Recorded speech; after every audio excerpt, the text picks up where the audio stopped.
Olá, eu sou o professor Lucas Neto. Sejam bem-vindos e bem-vindas a mais um programa Escola Bíblica no seu lar.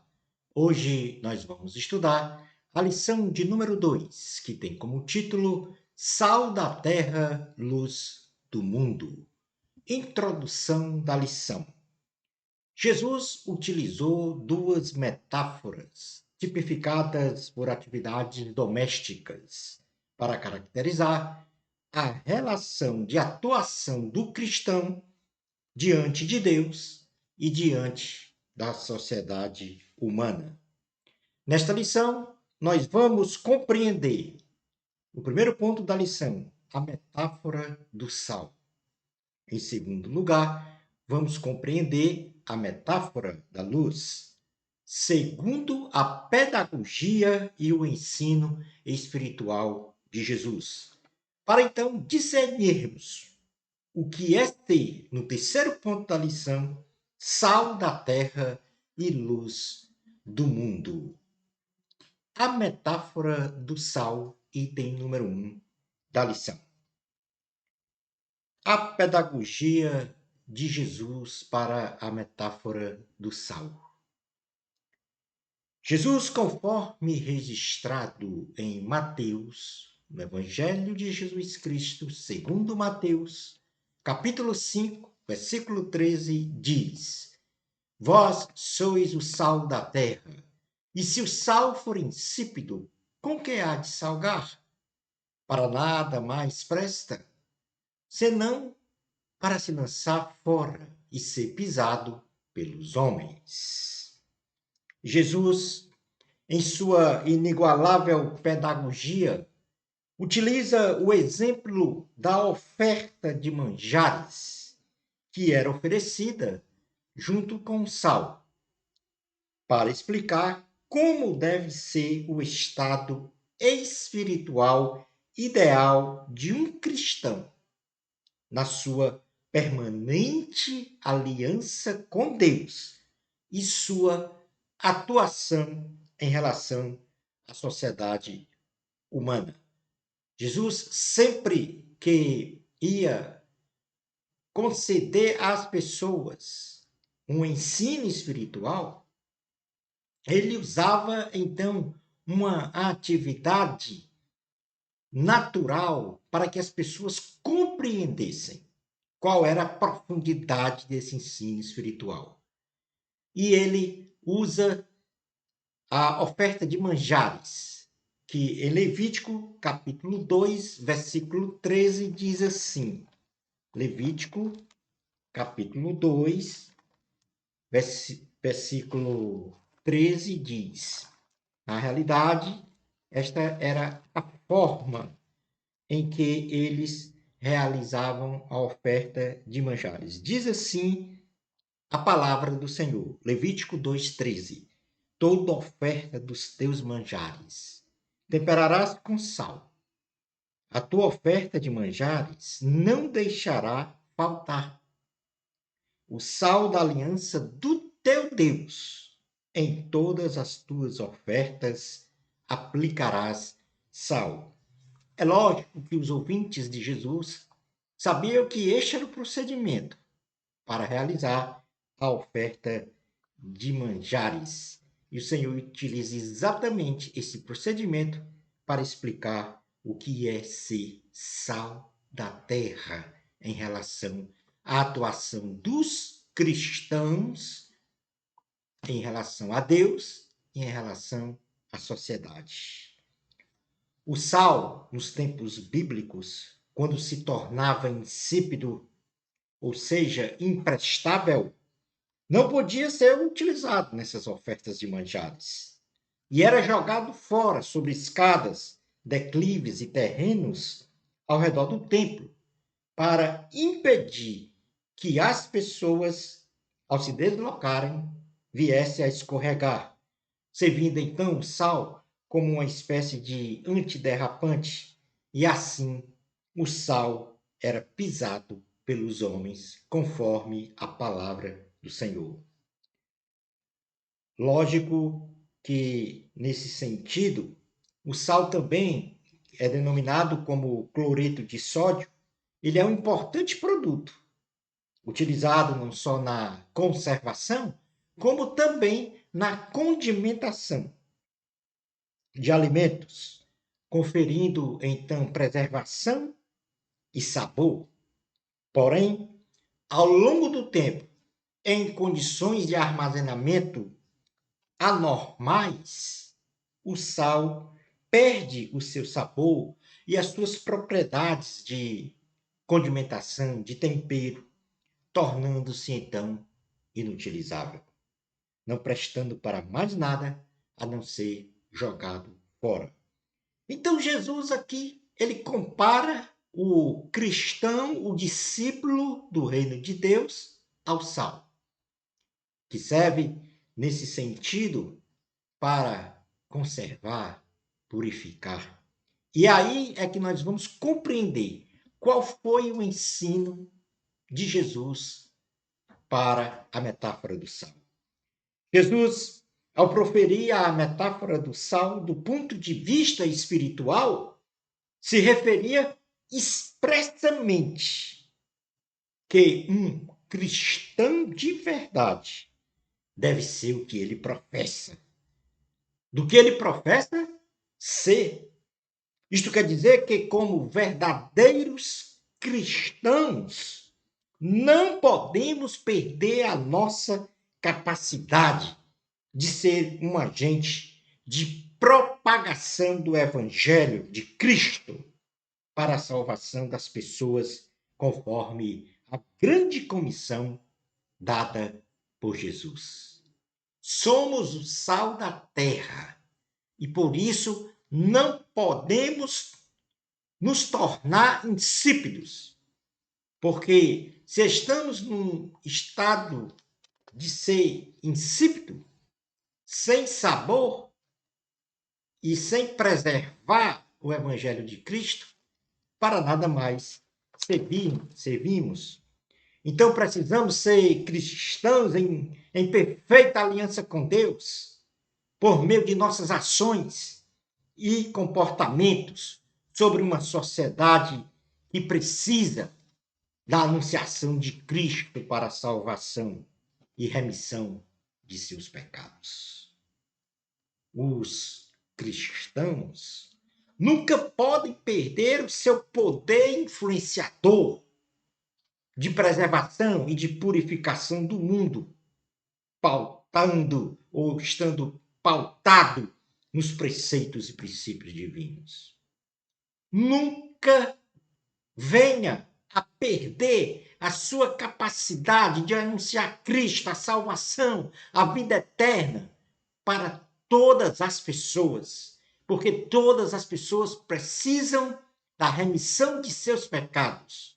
Todas as pessoas devem conhecer a Cristo para ter a vida eterna. Seja esse sal, seja esta essência do caráter de Cristo em sua pessoa, para que não venhamos a ficar desiludidos da graça e do poder de Deus.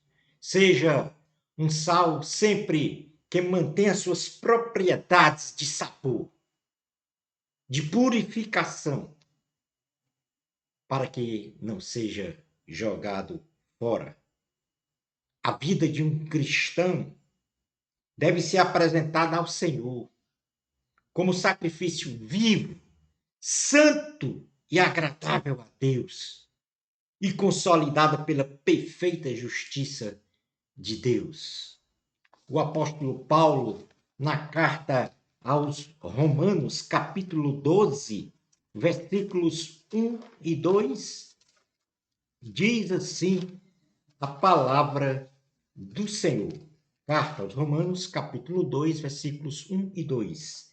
Rogo-vos, pois, irmãos, pelas misericórdias de Deus, que apresenteis o vosso corpo por sacrifício vivo, santo e agradável a Deus, que é o vosso culto racional.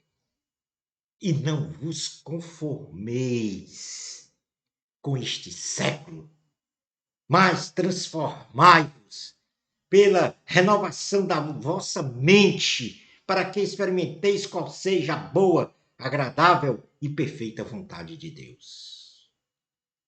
Aqui, a palavra de Deus não diz que é para sermos, vamos dizer assim, odiosos ou raivosos com qualquer segmento da sociedade, com qualquer grupo social.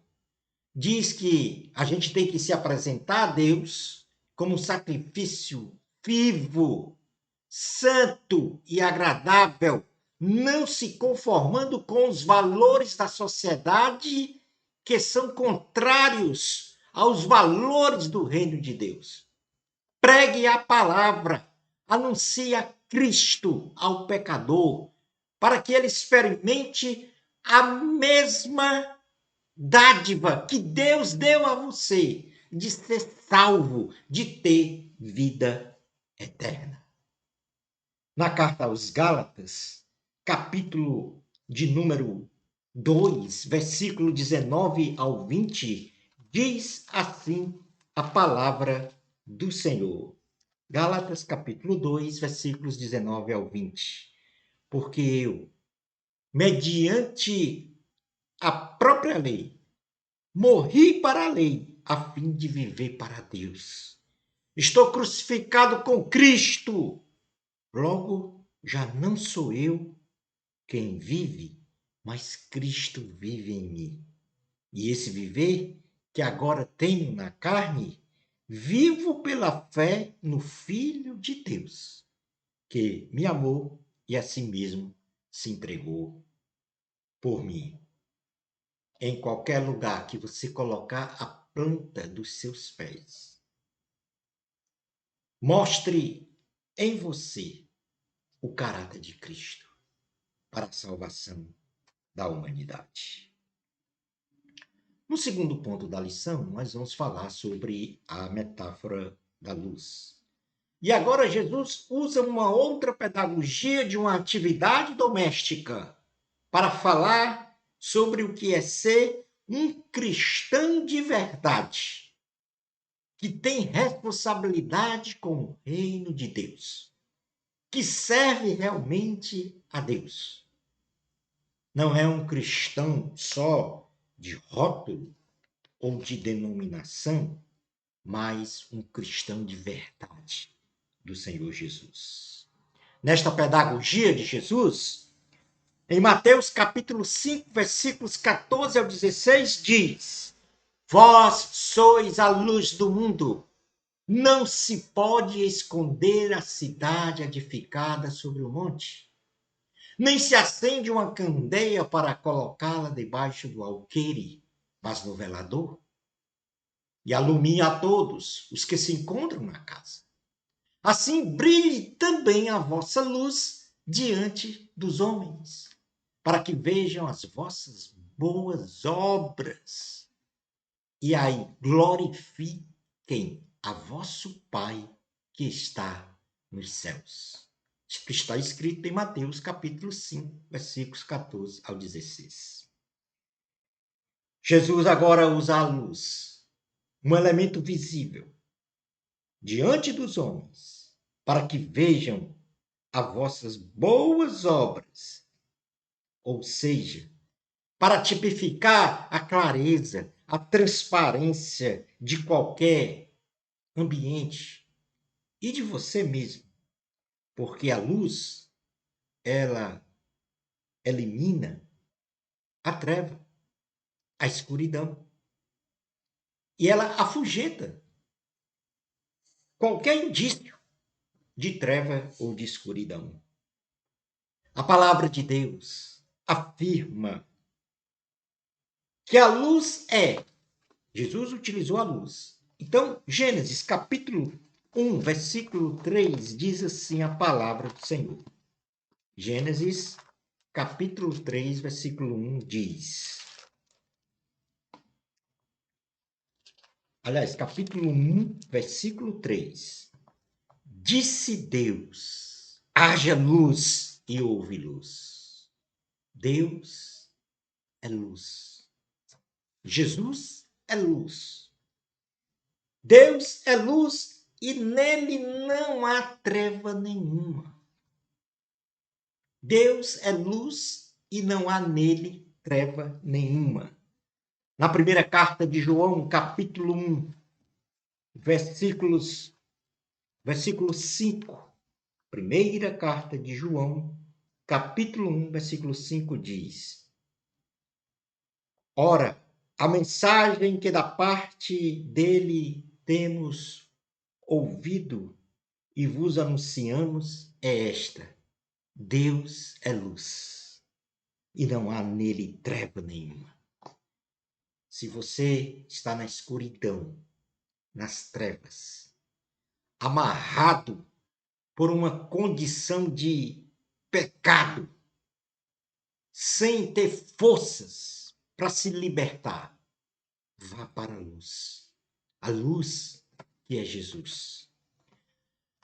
Cristo é a verdadeira luz que ilumina todo ser humano. Cristo é a verdadeira luz que ilumina todo ser humano. No Evangelho de Jesus, segundo escreveu João, no capítulo 1, vai falar desse Jesus maravilhoso para você. E eu quero aqui dizer, João 1, capítulo 1, versículos 1 ao 9. Presta atenção nesta leitura. No princípio era o Verbo, e o Verbo estava com Deus, e o Verbo era Deus. Ele estava no princípio com Deus. Todas as coisas foram feitas por intermédio dele, e sem ele, nada do que foi feito se fez. A vida estava nele, e a vida era a luz dos homens. A luz resplandece nas trevas, e as trevas não prevaleceram contra ela. Houve um homem enviado por Deus, cujo nome era João. Este veio como testemunha para que testificasse a respeito da luz, a fim de todos virem a crer por intermédio dele. Ele não era luz, mas veio para que testificasse da luz, a saber, a verdadeira luz que, vinda no mundo, ilumina a todo homem. O Verbo estava no mundo. O mundo foi feito por intermédio dele, mas o mundo não o conheceu. As trevas não conhecem Jesus, mas quando ele chega, ele elimina, ele acaba com as trevas. Seja iluminado por este Jesus que é luz. Ainda no capítulo 8 de João, versículo 12, diz assim a palavra do Senhor. 8:12. De novo lhes falava Jesus dizendo: Eu sou a luz do mundo. Quem me segue não andará nas trevas, pelo contrário, terá a luz da vida. No capítulo 9, versículo 5, ainda de João, diz assim a palavra do Senhor: Enquanto estou no mundo, sou a luz do mundo. Se coloque debaixo desta luz. Seja iluminado por esta luz que é Jesus. E você vai ter vida eterna. Seus pecados serão perdoados. A sua vida vai mudar. Mas Jesus também disse que nós, cristãos, que entregamos a nossa vida a Jesus, nós somos luz também. Somos a luz secundária, que reflete a luz de Cristo como luzeiros. Esta é a nossa responsabilidade como cristãos de verdade. Refletir a luz de Jesus em nós. Recebemos a luz e refletimos para os as outras pessoas. Seja um cristão de verdade. que serve a Deus de verdade. Filipenses, capítulo de número 2, versículos 14 ao 16, diz: fazei tudo sem murmurações, nem contendas, para que vos torneis irrepreensíveis e sinceros, filhos de Deus, inculpáveis no meio de uma geração pervertida e corrupta, na qual resplandeceis como luzeiro no mundo, preservando a palavra da vida, para que no dia de Cristo eu me glorie de que não corri em vão, nem me esforcei inutilmente. A palavra de Deus afirma que o mundo, ou seja, os valores de uma sociedade corrompida, está associado às trevas. E Jesus veio a este mundo para iluminar, e todo aquele que recebe esta luz, ele é iluminado. Ele tem uma sua vida transformada. A velha pessoa, o velho ser humano, ele desaparece e aparece um novo ser humano, um novo caráter, um caráter igual ao de Cristo. Vamos compreender agora, já que Jesus usou esta atividade doméstica do uso da luz e que tipificou na sua palavra que Deus é luz e que nós precisamos dessa luz, qual foi o ensino espiritual que Jesus faz utilizando esta atividade doméstica? Jesus compara a atuação de seus discípulos a uma luz. Uma luz que resplandece nas trevas e sempre prevalece contra os valores contrários ao reino de Deus. Textualmente, Jesus diz que, assim como não se pode esconder uma cidade edificada sobre o monte, um discípulo de Cristo, que é a luz da verdade e do conhecimento de Deus, não deve ficar alheio ou escondido à pregação do Evangelho de Cristo, devendo ser um efetivo influenciador na anunciação dos preceitos divinos para a salvação da humanidade. Jesus mostra na prática que uma candeia, ou seja, é uma lâmpada formada por um recipiente com um bico pelo qual passa a extremidade de um pavio que se enche em óleo para queimar e iluminar o ambiente. Ele usa essa candeia. Ele diz que ela não é colocada debaixo de um alqueire.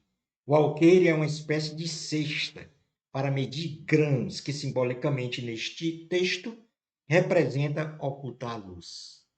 Nada nesse mundo pode ocultar a sua luz, ou a luz que está em você, que é Jesus.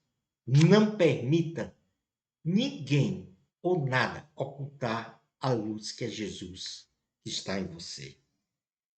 Você não coloca essa luz debaixo de um alqueire, uma espécie de um cesto.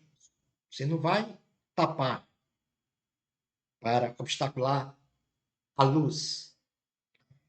Mas você coloca num velador,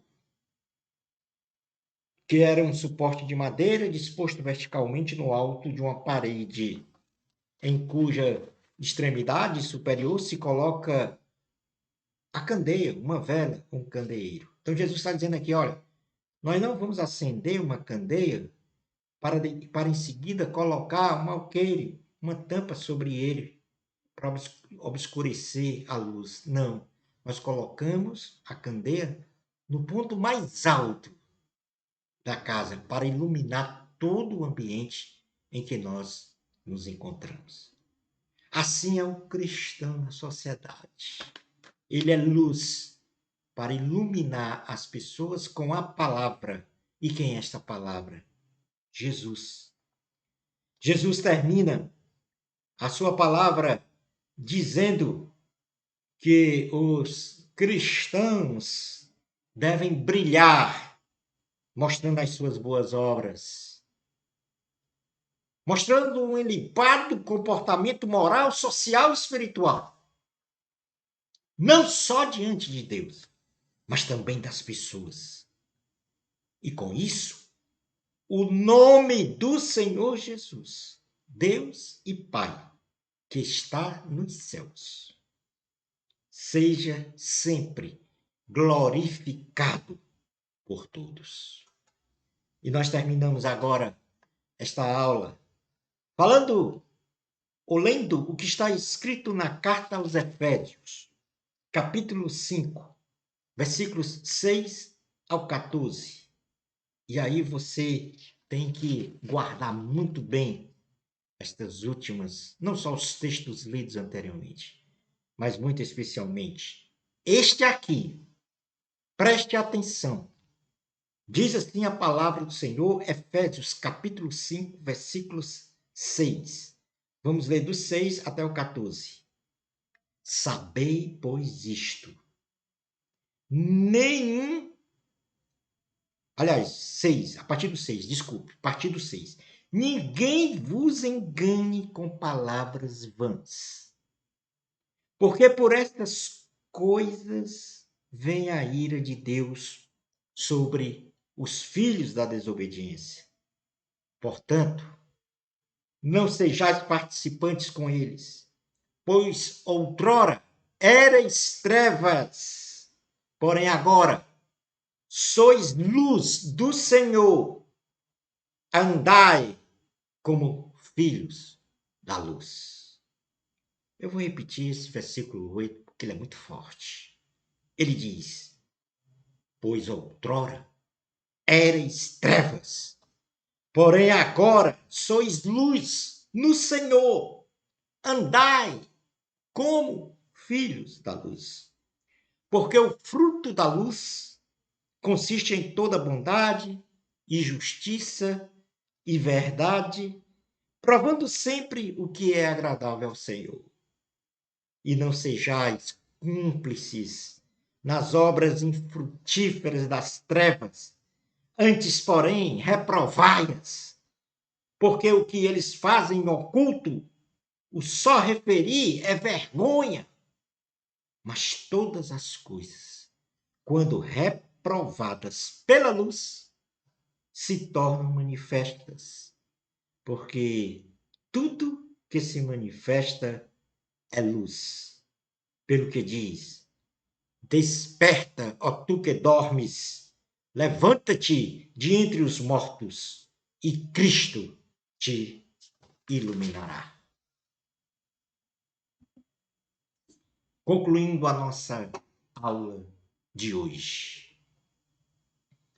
O cristão, em sua cidadania celestial, deve espelhar fielmente o caráter de Jesus Cristo em todas as suas ações relacionadas com Deus, com o próximo e consigo mesmo. Somos discípulos de Cristo, que reflete a luz primária da graça, da misericórdia, da salvação, da vida eterna, da justiça de Deus para o mundo. E assim, o nome de Cristo seja glorificado para sempre. Shalom Adonai. Na próxima lição, a lição de número 3, vamos estudar Jesus, o discípulo e a lei. Bênçãos especiais de Jesus para você. Amor a Cristo. A glória sempre é de Deus. Nunca é nossa. Até o nosso próximo programa, Escola Bíblica no seu lar, se Deus permitir.